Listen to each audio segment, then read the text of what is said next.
and 5 World Trade Center, and about 425,000 square feet of retail. Along with Vornado Realty Trust, 2 joint ventures between Boston Property and Brookfield Properties and Silverstein Properties and the Westfield Group would compete for the lease. Ultimately, it would be Silverstein Properties who would make a $3.2 billion bid and win the lease to the 10.4 million square feet of commercial property at the World Trade Center. In July 2001, the key would be turned over to developer Larry Silverstein of Silverstein Properties. Who would have imagined that a mere 2 months later, America would experience the largest attack on our country since Pearl Harbor?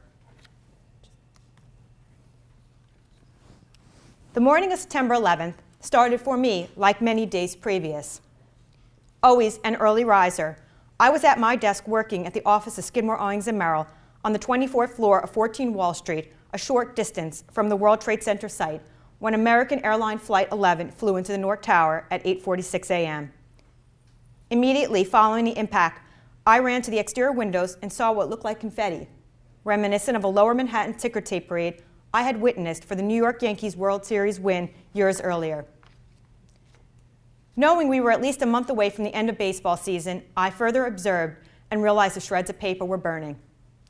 Still, after all this time, I can recall in detail what I was wearing, the clear blue sky typical of a September New York City morning, what I was eating at my desk, working on, and where I was exactly as each of the events of the day unfolded. I was feet away from the exterior glazing when the second plane hit the South Tower. The impulse caused the windows to shudder back and forth. It felt as if time was happening in slow motion.